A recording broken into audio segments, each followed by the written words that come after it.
திருப்பரங்குன்றம் சர்ச்சை அப்படிங்கிறது இப்போ அடுத்த கட்டத்துக்கு நகர்த்தப்பட்டிருக்கு. குறிப்பாக இந்த மேப்பு பாருங்கள். இந்த மேப் வந்து அரசாங்கத்தினால வெளியிடப்பட்ட திருப்பரங்குன்றம் மலையினுடைய மேப்பு. அந்த மலையில் வந்து முருகன் கோயில் எங்கே இருக்குது, காசி விஸ்வநாதர் கோயில் எங்கே இருக்குது, தர்கா எங்கே இருக்குது, நெல்லித்தோப்பு எங்கே இருக்குது அப்படிங்கிறதெல்லாம் இந்த மேப்பில் வந்து மார்க் பண்ணப்பட்டிருக்கு. இந்த மலையினுடைய உச்சியில் அந்த தர்கா இருக்கிறது தெரியுதுங்களா? இந்த மேப்பில் அந்த தர்காவுக்கு பக்கத்தில் ஒரு மரம் தெரியுதுங்களா? அந்த மரத்தோட உச்சியில் ஒரு கொடி ஒன்று தெரியுது. இப்போ இந்த மரம், இந்த கொடி மரம், இதை மையப்படுத்தின ஒரு சர்ச்சையை புதுசாக உருவாக்கி இருக்கிறாங்க.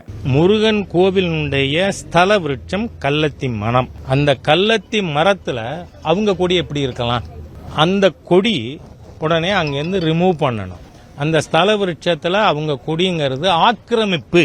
ஸோ சிக்கந்தர் தர்காவில் வருஷந்தோறும் நடக்கக்கூடிய சந்தனக்கூடு விழா அப்படிங்கிறது இப்போ நடக்கிறதுக்கான அறிவிப்பு செய்யப்பட்டு அதனால் அதனுடைய வேலைகள் வந்து ஆரம்பிச்சிருக்குது. இந்த சூழலில் இப்போ மீண்டும் இந்த விழாவை மையப்படுத்தி மதுரையை கலவரமயமாக்குற முயற்சியில் இந்து முன்னணி மாதிரியான அமைப்புகள் மீண்டும் இறங்கி இருக்கிறாங்க. முதல்ல இந்த சந்தனக்கூடு விழா அப்படின்னா அது அடிப்படையில் குறிப்பாக மதுரை பகுதியிலையாக இருக்கட்டும், இதர தமிழ்நாட்டினுடைய தென் மாவட்டங்களுடைய பகுதிகளில் இந்த சந்தனக்கூடு விழா அப்படிங்கிறது ஒரு மத நல்லிணக்கத்தின் அடையாளமாக இந்த விழா இருந்துக்கிட்டு இருக்கு. இந்த விழாவை நடத்துபவர்கள் இஸ்லாமியர்களாக இருந்தாலுமே இந்த விழாவில் இந்துக்கள் உள்ளிட்ட மாற்று மதத்தினரும் பார்த்தோம்னா இந்த விழாவில் கலந்துக்கிறாங்க. அது நாகூரில் நடக்கக்கூடிய சந்தனக்கூடாக இருக்கலாம், ஏர்வாடியில் நடக்கக்கூடிய சந்தனக்கூடாக இருக்கலாம், திருப்பரங்குன்றத்தில் நடக்கக்கூடிய சந்தனக்கூடாக இருக்கலாம், கோரிப்பாளையத்தில் நடக்கக்கூடிய சந்தனக்கூடாக இருக்கலாம். எல்லா சந்தனக்கூடுலையுமே பார்த்தோம்னா மாற்று மதத்தினரும் கலந்து கொண்டு சிறப்பிப்பது தான் இந்த சந்தனக்கூடு விழாவினுடைய தனிச்சிறப்பு. ஸோ திருப்பரங்குன்றத்தை எடுத்துக்கிட்டோம்னா இதில் வந்து பார்த்தோம்னா அங்கே இருக்கக்கூடிய மலையடிவாரத்தில் இருக்கக்கூடிய பள்ளிவாசல்ல இருந்து பார்த்தோம்னா ஒரு சந்தன குடம், அதாவது கலசம் மாதிரி ஜோடிச்சு அதை வந்து ஒரு தேர் மாதிரியான ஒரு வண்டியில் வச்சு ஒரு மாட்டு வண்டியில் அதை ஊர்வலமாக கொண்டு வந்து அது வந்து பார்த்தோம்னா அந்த திருப்பரங்குன்றம் கோயில் வாசல் வழியாக வந்து தான் நேராக வந்து அந்த சிக்கந்தர் தர்காவுக்கு அதை எடுத்துகிட்டு போய் அந்த சந்தன கூடு அப்படிங்கிறத செய்வாங்க. இதில் பல ஆண்டுகளாக பார்த்தோம்னா இந்த சந்தனக்கூடு விழாவில் அந்த மாட்டு வண்டி இந்த கோயிலுடைய வாசலை கடக்கும்போது கோயில் நிர்வாகத்திலிருந்து வந்து அர்ச்சகர்கள்லாம் வந்து நின்று அதை வழி அனுப்பி வைக்கிறது கூட ஒரு வழக்கமாலாம் இருந்திருக்கு. ஸோ இவ்வளவு மத நல்லிணக்கத்தோட அமைதியோடு நடந்துக்கிட்டு இருந்த விழாவை இப்போ கலவர சூழலாக மாற்றிருக்கிறாங்க. ஸோ இப்போ தீபத்தை தர்காவுக்கு பக்கத்தில் இருக்கக்கூடிய கல் தூணில் தான் ஏற்ற வேண்டும், அதுதான் தீபத்தூண் அப்படின்னு பிரச்சனை பண்ணிக்கிட்டு இருந்த இந்து முன்னணி மாதிரியான அமைப்புகள் சில நாட்களுக்கு முன்னாடி வரைக்கும் என்ன சொல்லிட்டு இருந்தாங்க அப்படின்னு நீங்கள் பார்த்துருந்தீங்கன்னா தெரிஞ்சிருக்கிறோம். அதில் என்ன சொல்லியிருந்தாங்கன்னா, இஸ்லாமியர்களுக்கும் எங்களுக்கெல்லாம் எந்த பிரச்சனையும் கிடையாது, தர்காவுக்கும் எங்களுக்கு எந்த பிரச்சனையும் இல்லையே, தீபம் ஏற்ற விடமாட்டேன்னு சொல்கிறது அரசாங்கம் சொல்லுது, நாங்கள் அரசாங்கத்தை தான் எதிர்க்கிறோம், அரசாங்கத்துக்கிட்ட தான் நாங்கள் கேட்குறோம், தர்கா கிட்டேயோ இஸ்லாமியர்கள்ட்டையோ எங்களுக்கு எந்த பிரச்சனையும் நாங்கள் பண்ணலையே அப்படின்னு சொல்லிட்டு இருந்தாங்க. ஆனால் அந்த உருட்டுகள்லாம் இப்போ பூனைக்குட்டி வெளியில் வந்த மாதிரி வெளியில் வந்திருக்கு. உங்களுக்கும் தர்காவுக்கும் எந்த பிரச்சனையும் இல்லை, உங்களுக்கும் இஸ்லாமியர்களுக்கும் எந்த பிரச்சனையும் இல்லை அப்படின்னும் போது எதுக்காக தர்காவில் சந்தனக்கூடு விழாவில் கொடியேற்றுறதை தடுக்கணும்னு நினைக்கிறீங்க? கொடியேற்றுறதை அனுமதிக்க கூடாது அப்படின்னு ஒரு பிரச்சனை. எங்களை மட்டும் தீபம் ஏற்ற விட மாட்டேன்னு சொன்னீங்க, நீங்கள் மட்டும் எப்படி கொடியேற்றலாம் அப்படின்னு. உங்களை யாரும் தீபம் ஏற்றக்கூடாதுன்னெலாம் சொல்லலை. பாரம்பரியமாக கோயில் மரபுப்படி எந்த இடத்தில் ஆண்டுதோறும் நூற்றாண்டுகளாக தீபம் ஏற்றப்பட்டுக்கிட்டு வருதோ அதே இடத்துல தீபம் ஏற்றப்பட்டிருக்கு. உங்களை யாரும் தடுக்கலை. நீங்கள் தர்கா இடத்துல தான் நாங்கள் புதுசாக கொண்டு போய் ஏற்றுவோம் அப்படின்னு இந்து முன்னணி மாதிரியான பாஜக மாதிரியான அரசியல் அமைப்புகள் வச்ச கோரிக்கையை கோயில் நிர்வாகம், கோயில் அர்ச்சகர்கள் எல்லாரும் சேர்ந்து மறுத்திருக்கிறாங்க, மரபை மாற்ற முடியாதுன்னு சொல்லி. அப்போ கோயிலில் தீபம் ஏற்றக்கூடாதுன்னா யாருமே தடுக்கல, தீபம் ஏற்றப்பட்டுச்சு. சரி, உங்களை அரசாங்கம் தடுத்தது அப்படின்னு நீங்கள் சொல்கிற லாஜிக் படியே வச்சுக்கிட்டாலுமே கூட இஸ்லாமியர்கள் தரப்போடு தான் உங்களுக்கு பிரச்சனை இல்லையே, அவங்க கொடி மரத்தில் கொடி ஏற்றுறதுல உங்களுக்கு என்ன சிக்கல் இருக்கு? எதுக்காக சந்தனக்கூடு விழா, பாரம்பரியமாக நடந்து வந்த சந்தனக்கூடு விழாவை ஏன் தடுக்கணும்னு நினைக்கிறீங்க? அந்த விழா ஒன்றும் புதுசாக இந்த பஞ்சாயத்தில் உருவாக்கப்பட்ட விழா கிடையாது. நீங்க சொல்றதுதான் மரபுக்கு மாறா புதிய இடத்துல ஏற்றணும்னு சொல்றீங்க. அவங்க எந்த மரபுக்கும் மாறாக சொல்லி அவங்க மரபுப்படி பாரம்பரியப்படி என்ன விழாவை எந்த நாட்களில் நடத்திக்கிட்டு இருந்தாங்களோ அதே நாட்களில் அதே விழாவை அதே இடத்துல தானே நடத்துகிறேன்னு சொல்கிறாங்க. அவங்க ஒன்றும் வந்து இந்த கோயில் எதிரில் நாங்கள் சந்தனக்கூடை வச்சு இங்கே தான் செலிப்ரேட் பண்ணுவோம்லாம் எந்த பிரச்சனையும் பண்ணலையே. அதே மாதிரி அந்த மரத்து மேலே நீங்கள் எப்படி கொடியேற்றலாம்? அந்த மரம் வந்து கோயிலினுடைய திருப்பரங்குன்றம் முருகன் கோயிலினுடைய தல விருட்சம் அந்த மரம் அப்படின்னு ஒரு புது பொய்யை உருவாக்கி பரப்பிக்கிட்டு இருக்காங்க. அந்த மரத்தின் மேலே சேவல் கொடி தான் ஏற்றணுமே தவிர நீங்கள் எப்படி இந்த நிலா போட்ட அந்த பிறை கொடியை எப்படி ஏற்றுவீங்க அப்படின்னு அர்ஜுன் சம்பத் மாதிரியான ஆட்கள் உள்ள குதிச்சு ஒரு புகாரை பதிவு செய்கிறேன் அப்படின்னு சொல்லிட்டு இருக்காங்க. இந்த சர்ச்சையும் இப்போ புதுசு கிடையாது. இதுக்கு முன்னாடியே பல வருஷத்துக்கு முன்னாடியே பார்த்தோம்னா அந்த பகுதியில் வந்து இதே பிறை கொடி ஏற்றுனப்ப அங்கே லோக்கலில் இருக்கக்கூடிய மக்கள்கிட்டலாம் இந்த அமைப்புகளை சேர்ந்தவங்க என்ன பண்ணாங்க அப்படின்னா, பாருங்க திருப்பரங்குன்றம் மலை மேலே பாகிஸ்தான் கொடியை ஏற்றிக்கிட்டு இருக்காங்க அப்படின்னு சொல்லி ஒரு பிரச்சனையை கிளப்பி விட்டு ஒரு சர்ச்சையை உருவாக்குனாங்க. அதுக்கு பிறகு இப்போ எங்கே வந்து நிற்கிறாங்க அப்படின்னா, அந்த மரமே வந்து கோயிலினுடைய தலவிருச்சம் அப்படின்னு சொல்லக்கூடிய இடத்துக்கு வந்து நிற்கிறாங்க. அப்போ அந்த மரம் கோயில் முருகனுக்கு சொந்தமானது, அந்த மரத்தில் சேவல் கொடி பறக்க விடணும் அப்படின்னு அடுத்த இடத்துக்கு. அப்போ இவங்களுடைய நோக்கம் அப்படிங்கிறது கார்த்திகை தீபம் அப்படின்லாம் கிடையாது. ஒவ்வொரு நேரத்தில் ஒவ்வொரு சர்ச்சையை உருவாக்கி அந்த பகுதியினுடைய மத நல்லிணக்கம் கேள்விக்குள்ளாகிறது அப்படிங்கிறது தான் இவங்களுடைய நோக்கமாக இருக்குது. ஏன்னா முதல்ல ஆடு வெட்டுறது தடுக்கணும் அப்படின்னு பிரச்சனையை ஆரம்பித்தாங்க. அதுக்கு அடுத்து அப்படியே பார்த்தோம்னா அந்த தர்காவே இருக்கக்கூடாதுன்னு எச்ராஜா பேசினார். அதுக்கடுத்து அப்படியே பார்த்தோம்னா கார்த்திகை தீபம் தர்காவுக்கு பக்கத்தில் தான் ஏற்றணும் அப்படிங்கிற இடத்துக்கு வந்தாங்க. இப்போது சந்தனக்கூடு விழாவை நடத்த விடக்கூடாது, அந்த மரம் வந்து கோயிலினுடைய மரம், அந்த மரத்தில் கொடி ஏற்றக்கூடாது அப்படிங்கிற இடத்துக்கு வந்திருக்கிறாங்க. இதுவும் நாளைக்கு வந்து அப்படியே மங்கி போச்சுனாலும் அடுத்தது வேற ஒரு பிரச்சனையும் உருவாக்கப்படும். இப்போ அடுத்தடுத்து பார்த்தோம்னா இன்னும் சில சர்ச்சைகளும் இந்த தர்காவை மையப்படுத்தி கிளப்பி விட்டுக்கிட்டு இருக்காங்க. அதையும் இந்த வீடியோவில் அதுக்கான விளக்கத்தையும் நம்ம பார்த்துடலாம். ஸோ இப்போ முதல்ல அந்த மரம் இருக்குது இல்லை, அந்த மரம் யாருக்கு சொந்தமானது அப்படின்னு 1923 தீர்ப்பில் சொல்லப்பட்டிருக்கு. ஸோ அந்த விவரத்தை முதல்ல பார்த்துருவோம். இந்த தீர்ப்பு பார்த்தோம்னா மதுரை நீதிமன்றத்தில் ராமையர் கொடுத்த தீர்ப்பு. இதில் என்ன சொல்லியிருக்கிறாங்க அப்படின்னா, எந்த பகுதிகளெலாம் மலையில் இஸ்லாமியர்களுக்கு சொந்தம் அப்படின்னு சொல்லியிருக்கிறாங்க அப்படின்னு பார்த்தீங்கன்னா, Nellithope with all that it contains. Nellithope பகுதி, the flight of steps mentioned above, the new mandapam, அதாவது தர்காவுக்கு போகக்கூடிய படிக்கட்டுகளை பற்றி சொல்கிறாங்க. அதுக்கடுத்து அங்கே இருக்கக்கூடிய ஒரு மண்டபம், அடுத்தது அந்த whole of the top of the hill rock on which the mosque and the flagstaff stands.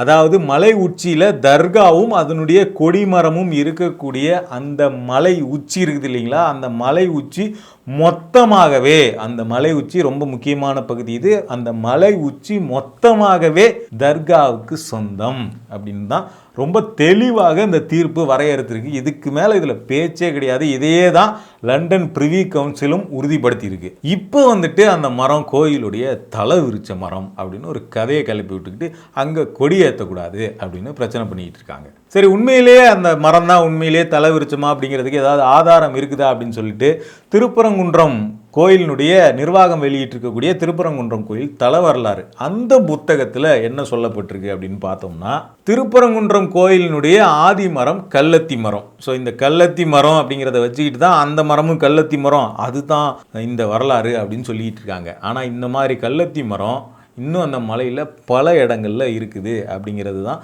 மதுரையை சேர்ந்தவர்கள் குறிப்பிடுறாங்க.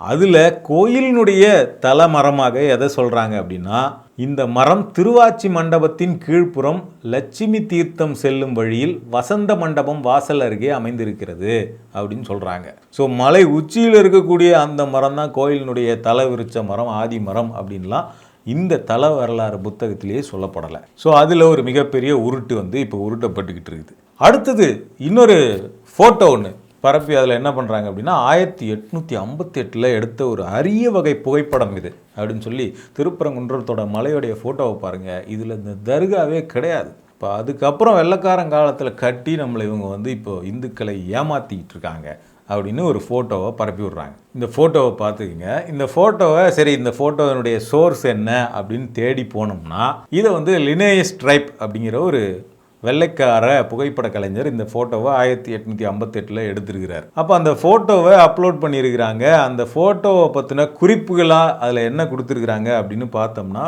அந்த வெப்சைட்டில் போய் பார்க்கும்போது 1858 ஜனவரி மாதத்துலேருந்து மார்ச் மாதத்துக்குள்ளே எடுக்கப்பட்ட ஃபோட்டோ இது. இது 1860 பப்ளிஷ் பண்ணப்பட்டிருக்கு. அதனுடைய தலைப்பாக அவங்க கொடுத்துருக்கிறது சிக்கந்தர் மலைன்னு கொடுத்துருக்குறாங்க. ஸோ தர்கா இல்லாத ஃபோட்டோ அப்படின்னு சொன்ன அந்த ஃபோட்டோவுக்கு, இவங்க குறிப்பிட்ட அந்த ஃபோட்டோவுக்கு சிக்கந்தர் மலைன்னு குறிப்பு கொடுத்துருக்குறாங்க 1860 பப்ளிஷ் பண்ணும்போது. அதே மாதிரி இதே ஃபோட்டோகிராஃபர் லினேயஸ் ட்ரைப் அவர் இன்னும் சில புகைப்படங்களையும் அந்த திருப்பரங்குன்றம் மலையில் எடுத்திருக்கிறார். அதில் ஒரு ஃபோட்டோ இங்கே பாருங்கள். என்ன ஃபோட்டோ இது? சிக்கந்தர் தர்காவினுடைய ஃபோட்டோ. ஸோ அவரு ஃபோட்டோ எடுக்கும்போதே சிக்கந்தர் மலையையும் சேர்த்து அவர் எடுத்திருக்கிறார். அவர் அவுட் ஆஃப் ஃபோக்கஸில் தூரத்துலேருந்து எடுத்த ஒரு ஃபோட்டோவை வச்சுக்கிட்டு பாருங்க மலைக்கு மேலே தர்கா இல்லை அப்படின்னு சொல்லிட்டு ஒரு உருட்டை உருட்டிக்கிட்டு இருக்காங்க. அப்போ தர்கா இந்த மலையினுடைய பின்பக்கமாக லைட்டாக இருக்கிறதுனால முன்பக்கமாக இருந்து ஃபோட்டோ எடுக்கும்போது அதில் அந்த தர்கா தெரியாமல் இருந்திருக்கு. அப்படிப்பட்ட ஒரு ஃபோட்டோவை வச்சுக்கிட்டு 1858 தர்காவே இல்லை அப்படின்னு ஒரு உருட்டு. சரி, இந்த உருட்டு எக்ஸ்போஸ் ஆகிடுச்சா? அடுத்து இன்னொரு உருட்டு. அது என்ன அப்படின்னு பார்த்தோம்னா 1805 தான் இந்த தர்காவே கட்டப்பட்டுச்சு, அதுக்கு முன்னாடி இந்த தர்காவே கிடையாது அப்படின்னு இன்னொரு உருட்டு. அது என்ன வச்சு பரப்புறாங்க அப்படின்னு பார்த்தோம்னா இந்த தர்காவினுடைய அந்த வாசப்படி மாதிரி ஒரு தூண் இருக்குது கருங்கல்ல. அந்த தூணில் மேலே பார்த்தோம்னா 1805 அப்படின்னு ஒரு வருஷம் போட்டிருக்கு. உடனே அதை ரவுண்டு போட்டு காட்டி பார்த்தீங்களா தர்காவே 1805 தான் கட்டப்பட்டிருக்கு, வெள்ளக்காரன் காலத்தில் தான் கட்டியிருக்கிறாங்க அப்படின்னு அடுத்த உருட்டு. இது உருட்டுங்கிறதுக்கான ப்ரூஃப் எல்லாம் இருக்குது. அதுக்கு முன்னாடியே நம்ம ஒரு சின்ன ஒரு லாஜிக்கான ஒரு விஷயத்தை பார்ப்போமே. ஒரு கோயில் இருக்குன்னு வச்சுங்களேன். இப்போ ஊருக்குள்ளே ஒரு கோயில் இருக்குது. அந்த கோயிலை ரெனோவேட் பண்ணி ஒரு மண்டபம் எக்ஸ்ட்ரா கட்டுறாங்க அப்படின்னா அந்த மண்டபத்தில் என்ன பண்ணுவாங்கன்னா எந்த வருஷம் கட்டுறாங்களோ அந்த வருஷத்தை வந்து கல்வெட்டில் போடுவாங்க. இதை நம்ம எல்லா கோயில்லையுமே தமிழ்நாட்டில் பெருசாக போனால் பார்க்க முடியும். அப்போ அங்கே இருக்கக்கூடிய ஒரு தூணில் வாசலில் ஒரு வருஷம் போட்டிருக்கிறத வச்சு அந்த தர்காவே அந்த வருஷத்தில் தான் கட்டப்பட்டது அப்படின்னு சொல்கிறதுக்கெலாம் எந்த லாஜிக்குமே கிடையாது. இன்னொரு படி மேலே போய் சொல்லணும் அப்படின்னா திருப்பரங்குன்றம் கோயிலுக்கு முன்னாடி ஒரு கோபுரம் இருக்கு தெரியுங்களா? அந்த கோபுரம் நாயக்கர் ஆட்சி காலத்தில் கட்டப்பட்டுச்சு. வீரப்ப நாயக்கர் கட்டின கோபுரம். அந்த கோபுரம் கட்டின வருஷம் பார்த்தோம்னா கிபி 16ஆம் நூற்றாண்டு. ஸோ அந்த கோபுரம் கட்டின வருஷத்தை வந்து அந்த கல்வெட்டுகளில் சொல்லியிருக்கிறாங்க.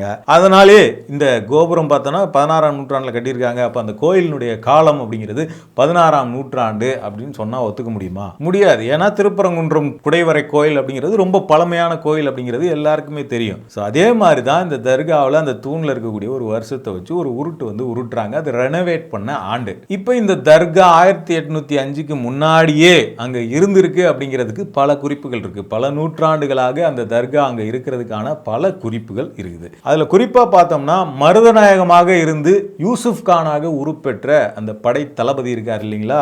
கமலஹாசன் கூட மருதநாயகன் ஒரு படம் எடுத்து கைவிட்டார் இல்லைங்களா? அந்த மருதநாயகம் அவர் மதுரையில் இருந்தப்ப அவருடைய வரலாறு, அவருடைய காலத்தில் என்னெல்லாம் நடந்தது, அவர் எங்கெங்கெல்லாம் படையெடுத்து போனார், என்ன மாதிரியான ரோல் பண்ணார், அவர் எப்படி கொல்லப்பட்டார் அப்படிங்கிறது குறித்தான ஒரு விரிவான அவருடைய வரலாறு எழுதப்பட்டிருக்கு. அதில் பார்த்தோம்னா அந்த புத்தகத்தோட பேர் பார்த்தோம்னா யூசுப் கான் த ரெபல் கமாண்டன்ட் அப்படிங்கிற புக். அந்த புக்கு வெளியிடப்பட்ட ஆண்டு அப்படிங்கிறது 1914. அதில் 1764ஆம் ஆண்டு, அதாவது யூசுப் கான் மரணமடைந்த ஆண்டு, மருதநாயகம் மரணமடைந்த ஆண்டில் பார்த்தோம்னா சிக்கந்தர் மலையில் ஒரு ஹாஸ்பிட்டல் இருந்ததாகவும் அங்கே நிறைய பேர் அங்கே வந்து சிகிச்சைக்காக இருந்ததாகவும் குறிப்பிடப்பட்டிருக்கு. ஸோ அப்போவே 1764லேயே அந்த பகுதியில் சிக்கந்தர் மலை அப்படின்னு அழைக்கிற வழக்கம் இருந்திருக்கு. அப்போவே அங்கே தர்கா இருந்திருக்கிறதுக்கான சான்றாக இந்த புத்தகம் இருக்குது 1764லேயே. ஸோ இது மட்டும் தான் சான்றானா? இன்னும் நிறைய சான்று இருக்குது. அதில் குறிப்பாக பார்த்தோம்னா 1923 ராமையர் கொடுத்த அந்த தீர்ப்பு இருக்கு இல்லைங்களா? அந்த தீர்ப்பில் பார்த்தோம்னா அவர் என்ன சுட்டி காட்டியிருக்கார் அப்படின்னா 1799க்கு முன்னாடியே பார்த்தோம்னா தனக்கன்குளம் அப்படிங்கிற ஒரு கிராமம் சிக்கந்தர் தர்காவுடைய செலவுக்காக தானமாக வழங்கப்பட்டிருக்கிறது அப்படிங்கிறதுக்கான ஆவணங்கள் இருக்கிறது.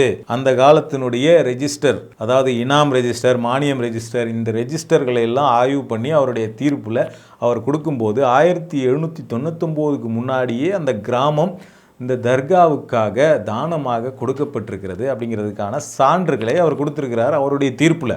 அப்போவே இந்த தீர்ப்பு கொடுக்கும்போதே அவர் அந்த பழமையான தர்கா தான், அது நூற்றாண்டுகள் பழமையான தர்கா அப்படிங்கிறத அவர் சொல்கிறார். அப்போ 1805 தான் இந்த தர்கா கட்டப்பட்டதுன்னு சொல்லிட்டு அந்த கல்லை வச்சுக்கிட்டு பரப்பக்கூடிய தகவல்கள், விஷயங்கள் போலியானவை அப்படிங்கிறத நம்ம பார்க்க வேண்டியிருக்கு. ஸோ இவ்வளோ விஷயங்கள் இதில் இருக்குது. இவ்வளோ பிரச்சனையாக்கிறதுக்கான வேலைகள் இவ்வளோ நடந்துக்கிட்டு இருக்குது. இந்த சமயத்தில் பார்த்தோம்னா மீடியாக்கள் வந்து குறிப்பாக ஒரு சில மீடியாக்கள் மட்டும், பாலிமர் மாதிரியான ஒரு சில மீடியாக்கள் மட்டும் ரொம்ப பொறுப்பற்று இந்த விஷயத்தில் நடந்துக்கிறாங்க. அதில் ரொம்ப குறிப்பாக பார்த்தோம்னா இந்த விழா வந்து சந்தனக்கூடு விழா நம்ம முன்னாடியே பார்த்த மாதிரி பல ஆண்டுகளாக நடந்துக்கிட்டு இருக்கக்கூடிய விழா. இதை வந்து இவங்க இப்போ திடீர்னு கிளப்பின ஒரு பிரச்சனையோட இந்த தீபத்தோட தொடர்பு படுத்தி ஒரு செய்தியை வெளியிடுறது, அந்த தூண் தீபத்தூணா அல்லது அல்லது வேறு ஏதாவது ஒரு தூணா, சர்வே கல்லா அப்படிங்கிற விவாதம்லாம் இப்பவும் நீதிமன்றத்தில் நடந்துக்கிட்டு இருக்கும்போதே அதை தீபத்தூண் தான், தீபத்தூணில் தீபம் ஏற்ற விடலை அப்படின்னு செய்தி வெளியிட்டுக்கிட்டு இருக்கிறது. அதே மாதிரி பார்த்தோம்னா அந்த பகுதியைச் சேர்ந்த ஒரு சிலர் அவங்களும் வந்து பார்த்தோம்னா இந்து முன்னணி பாஜகவோட தொடர்புடையவர்கள் அப்படின்னு சொல்லப்படுது. குறிப்பாக ஒரு சில பெண்கள் முன்னின்று ஒரு போராட்டத்தை அங்கே நடத்தியிருக்கிறாங்க. சந்தனக்கூடுக்கு கொடியேற்ற நாங்கள் விடமாட்டோம் அப்படின்னு சொல்லிட்டு. அதில் மொத்தமே ஒரு 20-25 பேர் தான் இருக்கிறாங்க. உடனே அதை வச்சுக்கிட்டு பொதுமக்கள் போராட்டம், திருப்பரங்குன்றத்தை சேர்ந்த பொதுமக்கள் சந்தனக்கூடுக்கு எதிர்ப்பு, வலுக்கும் எதிர்ப்பு, இப்படியெல்லாம் தலைப்பு வச்சு செய்தி போட்டுக்கிட்டு இருக்காங்க. திருப்பரங்குன்றம் ஊருங்கிறது எவ்வளோ பெரிய ஊர். அந்த ஊரில் வெறும் ஒரு 10-20 பேர் வந்து நின்று ஒரு கூச்சல் போட்ட உடனே பொதுமக்கள் எதிர்ப்பு, வலுக்கும் எதிர்ப்பு, இப்படியெல்லாம் போட்டு ஒரு அமைதியாக இருக்கிற ஊருடைய நல்லிணக்கத்தை கெடுக்கிற வகையில் இந்த அமைப்புகள் செயல்படுறாங்க அப்படின்னா அதுக்கு ஊடகங்களும் துணை போகுது அப்படிங்கிறது தான் வருத்தத்துக்குரிய செய்தியாக இருக்குது. நீங்கள் போராட்டத்தை செய்தி போடுங்க, யாரும் போட வேண்டான்னு சொல்லலை. ஒரு சிலர் அந்த பகுதியை சேர்ந்தவங்க, ஒரு சிலர் போராட்டம் நடத்தினாங்க, ஒரு சிலர் எதிர்ப்பு தெரிவித்தாங்க, அல்லது இந்த அமைப்புகளை சேர்ந்தவங்க எதிர்ப்பு தெரிவித்தாங்க, ஒரு தரப்பு எதிர்ப்பு தெரிவித்தாங்க, ஏதாவது சொல்லுங்கள். பொதுமக்கள் போராட்டத்தில் குதிச்சாங்கன்னா அப்போ அங்கே அந்த சந்தனக்கூடுக்கு ஆதரவாக அங்கே திரண்டிருக்கக்கூடியவங்களாம் யார்? அந்த சந்தனக்கூடு நிகழ்விலேயே இந்துக்கள் கலந்துக்கிட்டு இருக்காங்க அப்படிங்கிற ஆதாரங்களை எல்லாம் வீடியோவாக அறக்கலகம் அப்படிங்கிற யூடியூப் சேனலில் வெளியிட்டிருக்காங்க. அப்போ அவங்கெல்லாம் யார்? பொதுமக்கள் கிடையாதா? அந்த சந்தனக்கூட்டினுடைய தேர் கடந்து போகும்போது அதை அமைதியாக நின்று வேடிக்கை பார்த்தவர்கள் அல்லது அதற்கு ஆதரவாக நின்றவர்கள் இஸ்லாமியர்களும் நாங்களும் மாமன் மச்சான்களா தான் இங்கே பழகிட்டு இருக்கோம். நான் அவரை மாமன் கூப்பிடுவேன், அவர் என்ன மாப்பிள்ளன்னு கூப்பிடுவார், இப்படித்தான் நாங்கள் பழகிட்டு இருக்கோம், எங்களுக்குள்ள எந்த பிரச்சனையும் இல்லை, வெளியிலிருந்து வந்து தான் இங்கே பிரச்சனை பண்ணுறாங்க அப்படின்னு சொல்லக்கூடிய அந்த பொதுமக்கள் இருக்காங்கல்ல, அவங்கெல்லாம் பொதுமக்கள் இல்லையா? அப்போ பொதுமக்கள் போராட்டம்னா என்ன சொல்ல வரீங்க? தினமலர் இதையே பண்ணுறாங்க. பிகைண்ட் ரூட்ஸில் பார்த்தா இங்கே ஒரு ட்விஸ்ட்டு அப்படின்னு சொல்லிட்டு இதை வந்து ஒரு ரன்னிங் கமெண்ட்ரி மாதிரி கொடுத்துக்கிட்டு இருக்காங்க.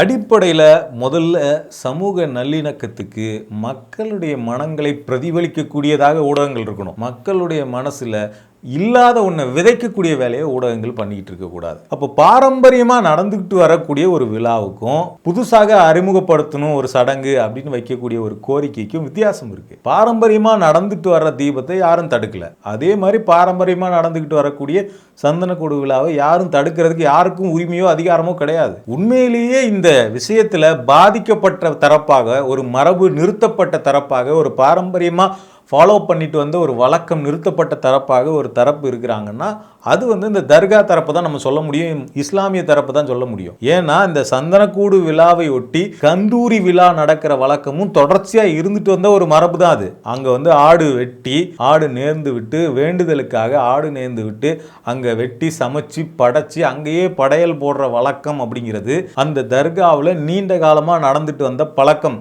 இதுக்கு இந்த ஆட்டை வெட்டினவர், அந்த ஆட்டுத்தோலை உரிப்பதற்காக போய் அங்கே வேலை செஞ்சவர், அவருடைய நேரடியான அஃபிடவிட், நீதிமன்றத்தில் கொடுத்த அஃபிடவிட் இருக்குது, புகைப்பட ஆதாரங்கள் இருக்குது, அங்கே சமைச்சு உட்காந்து சாப்பிட்டதுக்கான புகைப்பட ஆதாரங்கள் இருக்குது. எல்லாமே இருந்துமே அந்த பாரம்பரியம்ங்கிறது இன்னைக்கு தடுக்கப்பட்டிருக்கு. ஆனால் இங்கே தீபம் ஏற்ற விடாமல் தடுத்துட்டாங்க அப்படின்னு சொல்கிறாங்க இல்லைங்களா? அது உண்மையிலேயே மரபாக இருந்ததில்லை, மரபாக இருந்ததுக்கான ஆதாரம் இல்லை அப்படிங்கிறது தான் இங்கே சிக்கல். நீங்கள் ஒரு இடத்த காட்டி இங்கே தீபம் ஏற்றணும், இங்கே தான் தீபம் ஏற்றின மரபு இருக்குது அப்படின்னு சொல்கிறீங்கன்னா அதுக்கு ப்ராப்பரான ஆதாரம் கொடுக்கணும். அது தீபத்தூணாக இருந்ததுக்கு வரலாற்று ஆதாரம் கொடுக்கணும், இல்லை கல்வெட்டு ஆதாரம் கொடுக்கணும், இல்லை ஆர்கியாலஜிக்கல் எவிடன்ஸ் கொடுக்கணும், இல்லை ஏதாவது இலக்கியத்தில் ஆதாரம் இருக்கான்னு காட்டணும், இல்லை கவர்மெண்ட் டாக்குமெண்ட்டில் ஏதாவது இருக்குதான்னு காட்டணும். எதுவுமே இல்லாமல் ஒரு கல் தூண் நிற்குது, அந்த கல் தூணை தான் தீபத்தூண் அப்படின்னு நீங்கள் சொன்னீங்கன்னா உடனே அதில் தீபம் ஏற்றிட முடியுமா? கோயில் மரபுக்கு மாறாக கோயில் நிர்வாகம் அதை ஏற்ற முடியாதுன்னு சொல்கிறாங்க. அப்போ அந்த தூண் சர்வே கல்லாக இருந்ததுக்கான ஆதாரம் நிறைய இருக்குதுன்னு சொல்லிட்டு பிரிட்டிஷ் கால ஆவணங்கள் காட்டுது. கிரேட் ட்ரிக்னாமெட்ரிக்கல் சர்வே நடத்தின இடத்துல அந்த இடம் குறிப்பிடப்பட்டிருக்கு. அப்போ இவ்வளவு சிக்கல் இருக்கக்கூடிய ஒரு விஷயத்தில் இந்த விவாதம் நீதிமன்றத்திலையும் நடந்துகிட்டு இருக்கு, மேல்முறையீட்டில். இவ்வளவு நடந்துகிட்டு இருக்கும்போது சந்தனக்கூடு விழா, பாரம்பரியமாக நடந்துகிட்டு வர சந்தனக்கூடு விழாவை எப்படி இந்த பிரச்சனையோட தொடர்பு படுத்த முடியும்? ஸோ இந்த விவகாரத்தை பொறுத்த வரைக்கும் திருப்பரங்குன்றம் மக்கள் தெளிவாகத்தான் இருக்கிறாங்க. அவங்களை குழப்புற முயற்சி நடந்துகிட்டு இருக்கு. அந்த முயற்சியில் ஊடகங்களும் ஈடுபடக்கூடாது தமிழ்நாடு அமைதியான ஒரு மாநிலம், மத நல்லிணக்கத்தை தூக்கி பிடிக்கிற ஒரு மாநிலம். அந்த மத நல்லிணக்கம் தொடர்ந்து போற்றப்பட வேண்டும் அப்படிங்கிறது தான் எல்லாருடைய எதிர்பார்ப்புமா இருக்குது. தொடர்ச்சியாக இந்த மாதிரியான தகவல்களை தெரிஞ்சுக்க யூடர்னை சப்ஸ்கிரைப் பண்ணுங்கள். யூடர்ன் அப்படிங்கிறது பொய் செய்திகளை முறியடிக்கிறதுக்காகவும் வெறுப்பை வீழ்த்துறதுக்காகவும் சுதந்திரமாக நடத்தப்படுற ஒரு சுதந்திர ஊடகம். இந்த ஊடகம் எந்த ஒரு அரசியல் கட்சியினுடைய நிதியிலும் நடத்தப்படுற ஊடகம் கிடையாது. மக்களாகிய நீங்கள் கொடுக்குற பணத்திலையும் யூடியூப், கூகுள் ஆட்ஸ் மாதிரி வரக்கூடிய பணத்திலும் தான் இந்த ஊடகம் நடத்தப்படுது. ஸோ யூடர்ன் செய்கிற இந்த வேலை முக்கியமானது. இது சரியாக இருக்குது அப்படின்னு நீங்கள் நினச்சிங்கன்னா ஸ்க்ரீனில் தெரிகிற இந்த QR கோட் மூலமாக உங்களால் முடிஞ்ச டொனேஷன் அனுப்பி யூடர்னோட வளர்ச்சிக்கு உதவலாம்.